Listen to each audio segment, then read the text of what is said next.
What is up, guys? Risotto here, and in this video, it's a very special video. This video is actually going to be the Cinema 4D Part 1 tutorial for, it's more so of a follow-along, not really a, here, let me teach you what to do to make a sick-ass tutorial, or a sick-ass intro. Pfft, sorry. It's more so of a follow-along, just kind of edit it how you want, if you know a little bit about Cinema 4D. But with that said, I have Cinema 4D R14. I like the R14. I like the workspace. This video, it's going to be uncut, unedited. As you see it. Just because I want to get this video out to you guys as soon as I possibly can. So, with that said, let's just go ahead and alter these render settings. You can follow along, change these settings with me. These are the settings that I use personally, only because it helps with render speed a little bit. Yeah, I mean, I guess there's not really much else to say. Just follow along with what I'm even doing, and you will have your sick-ass tutorial. I'm also gonna kind of go along and explain kind of why I'm doing everything. What we're actually gonna do, we're gonna actually get started. Yay! Okay. Put it in the middle. Change it to whatever name you want. You can change it to Fred. Oh, if I can even spell Fred. Let's actually change it to let's just have it at name. Let's just keep it standard. 55 depth. 50 feet. 50 feet deep. Change the fillet caps right here. 2 of the radius, 4 of the steps, just kind of add a smoother outline. I'm actually going to change the text to my favorite text, lemon milk. Yeah, love it. Horizontal spacing at 25. Control C, Control V, copy it. Change this radius to about 8 on both of these, and the steps to about 6. Change the depth to 30. Move this back just so it can be aligned properly. Go. It looks like it's aligned. Yay! Now we have what we need to have. Now we're gonna import this camera here. Make sure that right here, this is white. Okay. And what we're actually gonna do is we're gonna be way back here, and what we're gonna be doing is go all the way to 0. Keyframe it, and what that will do is it'll make the camera be over there on the left side. Now this actually makes it obviously go back into the camera, and this makes it go to like an editing mode in a sense. So go back into the camera, change this 3 seconds to 9 seconds. Yeah, 0 seconds, 9 seconds. Or if it shows frames, change it to 270, because 30 frames is actually 1 second right there. 1 second for 30 frames. So, 9 seconds or 270 frames, does not matter. Go to the camera, keyframe it, boom. Go up to about 60. And then we're actually gonna move the camera, kind of move it in front. If I can even move it in front here. And then there we go. Keyframe that. So now we have this movement here, right? And then now what we're gonna do is go back to about 70, go back a little bit, and just kind of, oops, what's going on? Okay, go back a little bit. I don't know what the heck just happened. Just gonna kind of move it a little bit. Keyframe. So now we've got this movement, and then go to about 75, then kind of jolt forward. Go to this rotate here. Go into the editing mode. Just kind of tilt the camera a little bit. There we go. Maybe toward the left, and then down a little bit. Now, going back into this mode, and then have it right in the middle. Keyframe it. You can pause the video and copy these exact numbers, and then press apply, and then press the little keyframe. But I want you to be original. I want you to make your intro how you want it to be, try and make it yourself. If you have any questions, leave a comment below. This is not the end of the tutorial whatsoever. If you have any comments, you know what to do, how you do something, I will answer it. I promise you, I will answer it down below. So leave a comment if you have any questions. So right now we have our little movement here. So it goes back, and then kind of jolts forward. Now go to about 140. We're gonna actually try and make some smooth movement here while we're making some craziness happen. What the heck? Why does it keep jolting it back? I don't know why. Anyway, keyframe it, and then go to about 200. Change it again. And you can also go back out, change the rotation if you'd like. It does not matter. Keyframe it again. Go to about 250. Why the heck does it keep doing that? Whatever. Keyframe it again. So now we kind of have our movements. You want the camera to always constantly move. You never want it to just like remain still in front of the text, because it doesn't look good whatsoever.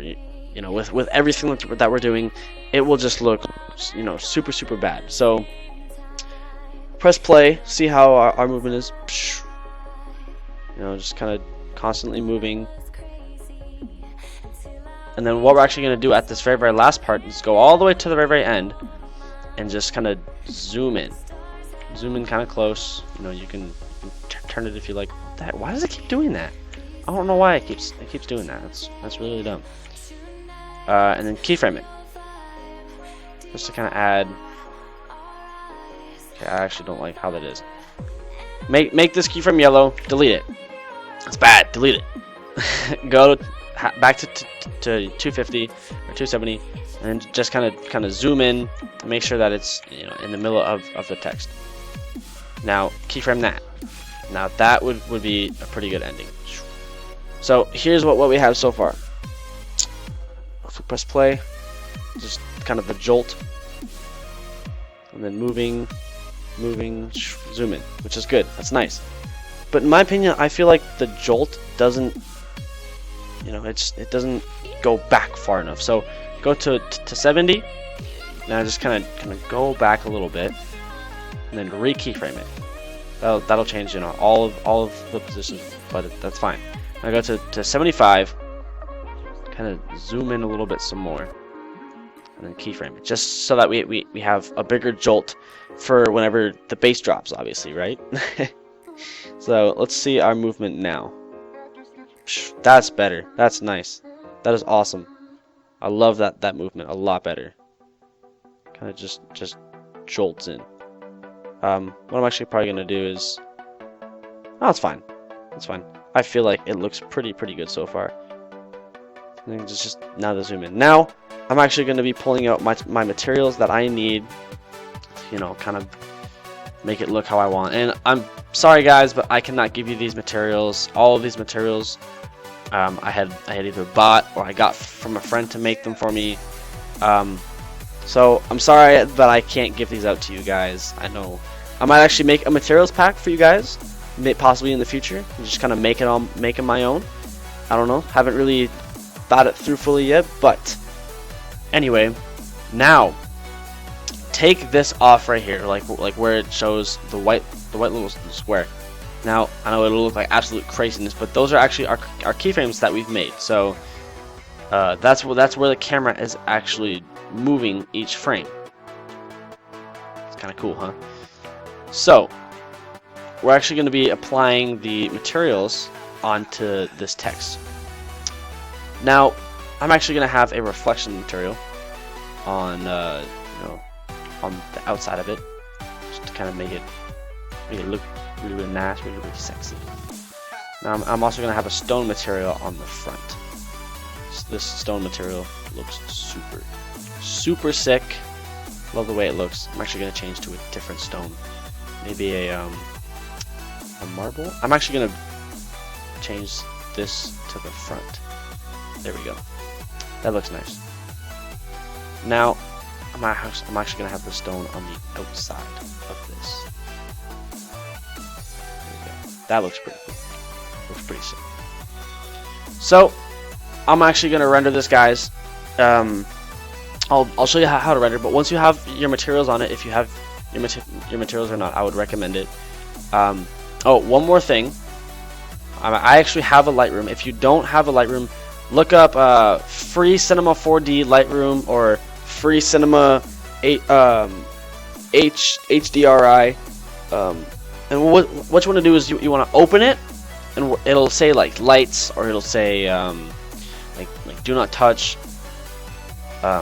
This is my lights here. Click over it. This is also while you have your other project open. It's okay, don't worry, you have not lost it yet, but take these steps with caution. Just know that, okay? Highlight these lights, Control C, which copies it, okay? Or if you want, you can like right click. I honestly don't even know if you can copy it that way, but Control C, copy it. Press the X, and it says, would you want to save? And then read the top one right here. This is the current one. Reflection Cinema, don't touch. Reflection Cinema, don't touch. No, I don't want to save this because I was only in here to grab the lights. So press no. It'll ask the same thing for the project that you were working on. Untitled 1. Do you want to save it? Press cancel. Now you're back to where you actually were. So just please take some caution. Now what you want to do is click anywhere here, it doesn't matter. Make sure that you're not highlighting anything, and then press Control V. It'll actually paste the lights here. What I'm actually going to do is I'm actually going to edit these myself. It'll actually put the lights in here. So that's how you actually kind of get an HDRI or a Lightroom in Cinema 4D. There's so many Lightrooms for Cinema 4D, but this is the one that I just personally like. So what I'm actually going to do is I'm going to render this, and I will be back. I know I said that, oh, you know, uncut, unedited, but you guys don't want to sit for 30 minutes watching me render this. So I missed one more thing. This is me from the future. I know, pretty sick. Anyway, go up here to where it says render settings. Click that. Go to where it says output. Right here, it'll say current frame. It's not what you want. Click that and do all frames. That's exactly what you need. It's exactly what you want. All frames. Now, what I actually did, and what you guys should also do too, go to Effect and add, it should say Globe Illumination. So here, let me just take that away. Globe Illumination, right there where it says below depth of field and above glow. Globe Illumination. Now, you don't have to change anything about this. This just makes it super realistic. If your computer can handle it, highly recommend having this.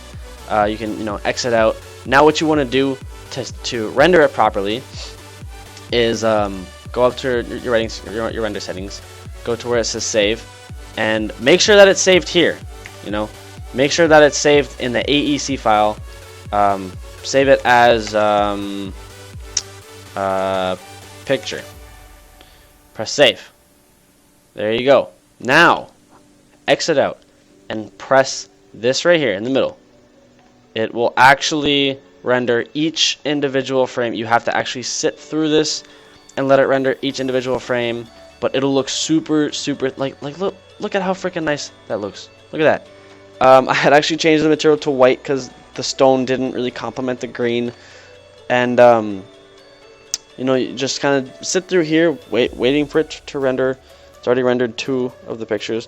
And how it actually works is if you go into your files right here, my PC, or wherever you saved it, do not save it onto your desktop. Always make sure that you save it into a file, because it'll spit out however many frames you have. That's how many pictures it's actually going to save. But each picture is not a big file size, so it is okay. Go to where you saved it, intro, tutorial intro. It'll actually save it into each individual pictures. So this is kind of how it is. You can kind of see a little bit of the movement. But yeah, that's basically what it does. I'm actually going to be making a part 2 of the After Effects, how to save it or how to import it into After Effects, all the plugins that you need for After Effects to make it look super sick, and it's all going to be for free. So one last thing, if this video helped, leave it down in the comment section below. Let me know if this video even helped. Let me know if you want to see any more. If you have any questions, I will answer them as soon as I possibly can. You know, subscribe to me, be a part of Team Risotto, be a part of the epic team of awesomeness. I mean, there's not much that you could even say about that, right? So that is it. That is all I have to show you guys. I really hope that you guys you know, enjoyed this video, and After Effects Part 2 coming soon. Let's check it out. Until next time, guys. Peace.